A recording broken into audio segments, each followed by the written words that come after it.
I'm Augustus. I'm traveling the United States to listen to everyday Americans and to tell them about my candidacy for President of the US in 2028. I'm here in Pierre, South Dakota, where the Missouri River carves through the heart of the Great Plains and the sun sets over the vast, rolling prairies that stretch toward the Black Hills. This is the 26th capital of my 50+1 Capitals tour. My plan seems obvious and necessary to me, but for other presidential candidates, it could be considered unnecessary and maybe even weird. The plan is to visit every capital in this country over the course of about 60 days. Not to give motivational speeches, but to listen. I'm here to hear about the skyrocketing property taxes that are making it hard for folks to keep their family land, the struggle to keep rural hospitals open so a zip code doesn't decide if you live or die, and the uncertainty in the agricultural industry that has our farmers and ranchers wondering if the country still values the sweat they put in to feed the world. South Dakota calls itself the Mount Rushmore state. You've got four giant faces carved into the granite, looking stoic and immortal. But those big stone heads aren't the ones paying the rising property taxes or fixing the fences after a spring blizzard. Lately, it feels like the independence the state was built on is being squeezed by people who couldn't find Pierre on a map if you gave them 3 tries and a compass. While the big shots talk, South Dakotans are the ones actually doing the heavy lifting, the ranching, the farming, and the teaching. I'm standing here at the South Dakota State Capitol. It's neoclassical, which is just a fancy way of saying it's built to last. It has hand-laid tile floors and statues of the thinker scattered around, which is fitting because we could use a lot more actual thinking in government these days. This place is a bridge. On one side, you've got the deep ancient history of the Ocheti Shakowin. On the other, you've got the grit of the pioneers. It's a beautiful house, but a house is only as good as the family living in it. It's easy to get misty-eyed about the Badlands or the Needles, but scenery doesn't vote, and it doesn't look out for its neighbors. I'm interested in the people. If you want to lead this state, you better be able to talk to a rancher in the West River country without looking like you're afraid of a little dirt. And you better respect the families grinding it out in the corn and soybean fields to the east. South Dakota winters are mean. They'll try to take the spirit right out of you. But the people here are meaner when they need to be. From the cattle pens to the hospital halls, it's one shared soul that knows how to plant its feet and say, I'm not budging. To be the leader of the whole country, you have to actually know the whole country. You have to marvel at the Badlands, admire the views along the Pacific Coast Highway, cross the mighty Mississippi, and visit the beautiful Smoky Mountains.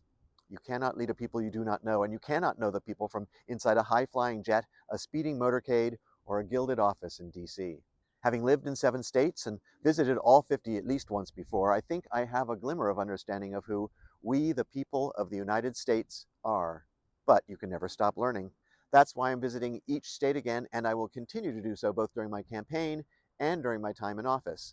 Now, you might be thinking, who is this guy? As I said, I'm Augustus. I was born in New York State 65 years ago. Like you, I've spent much of my life working. I've seen presidents come and go, and industries rise and fall. And I've watched as the people who keep this nation functioning, the nurses at Avera and Sanford, the crews maintaining I-90, and the staff at your local grocery store are treated like cattle or sheep, not human beings. You may be asking yourself, is he qualified? The Constitution says I am. To me, though, being qualified means working as hard as I can to help the most people possible. You need to decide for yourself what qualified means to you. Think about the people who meet in this Capitol or in Washington, D.C. How many of them are qualified in your eyes? How many of them are working to make your utility bills manageable or your fuel prices affordable? It seems to me that many representatives have forgotten the primary requirement of their jobs, remembering who they represent. They shouldn't represent the lobbyists. They shouldn't represent their party. And they definitely should not represent the ultra-rich. Your representatives and the President of the United States should represent you. Period. I stand for the people, not for corporations that treat employees like disposable parts, not for the rich and ultra-rich who treat the law as a suggestion, and not for the special interests who think their way is the only way. I believe in a land of freedom and opportunity, not a land where out-of-state investors push families out of the towns they've called home for generations. Why consider an unaffiliated, unconventional candidate like me? Maybe because you're exhausted. You're sick of having to choose between generic candidate A and generic candidate B, neither of whom has had to decide between a grocery bill and a mortgage payment.